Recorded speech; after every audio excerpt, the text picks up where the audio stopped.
నమస్కారం, పాడి పంటలు ఛానల్కి స్వాగతం.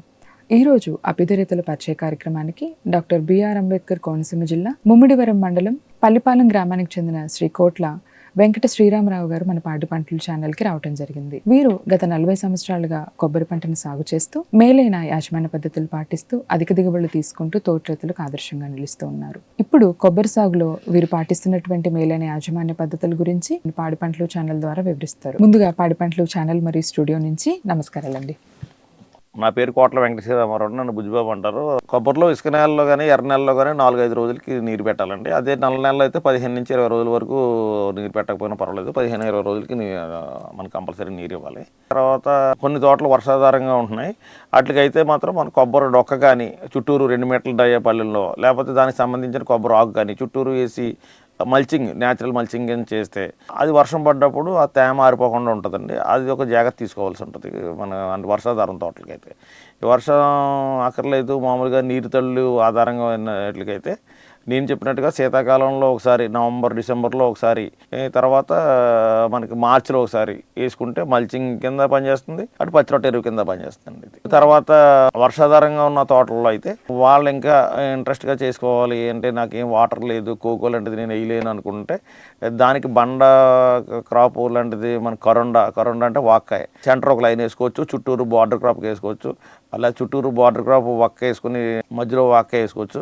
తర్వాత ఇంకా బార్డర్ క్రాప్లో కూడా అక్కడక్కడ గ్లైసీడియా కానీ మొలక కానీ వేసుకుని ఆ మొలక కొమ్మల్ని మనం కొట్టి ఎండాకాలం స్టార్టింగ్లో అది వేసుకుంటే చుట్టూరు మల్చింగ్ కింద వేసుకుంటే కొబ్బరి చెట్లకి చాలా బాగుంటుంది. అది విటమిన్స్ వస్తాయి, ప్లస్ గ్లైసీడియా కానీ మొలక కానీ, అది మీ చాయిస్. అది ఆ మొలక అయితే కాయలు కూడా వస్తాయండి. ఆ రొట్ట దాని చుట్టూరు వేసుకుంటే ఎండాకాలం న్యాచురల్ మల్చింగ్ కింద ఉంటుంది. ప్రతిసారి విత్తనం పైన కొనుక్కోకర్ లేకుండా అక్కడ డైరెక్ట్గా మొక్క ఎప్పుడు మన దగ్గర ఉండిపోతుంది. అది 5 feet హైట్లో కట్ చేసుకుంటే అక్కడి నుంచి ఒక 20-25 బ్రాంచుల కింద రావడం అట్లకి ఆనవాయిగా ఉందండి. మొలక కానీ గ్లైసీడియా కానీ.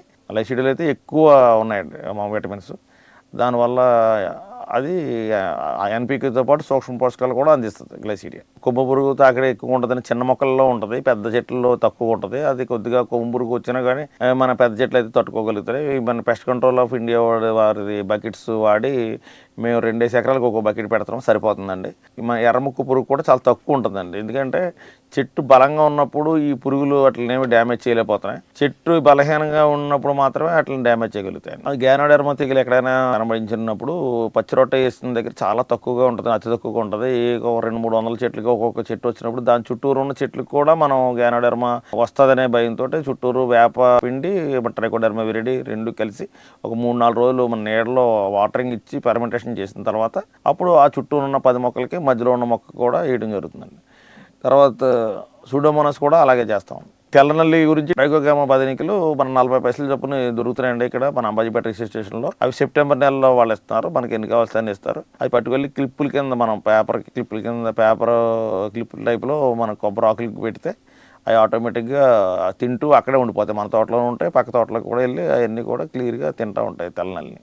ఇలా బదనికలు వదలడం, ట్రైకోడెర్మా విరిడి వాడడం, ఇట్ల వల్ల ఏంటంటే పర్యావరణాన్ని కూడా పాడు చేయకుండా ఉంటాం మనం.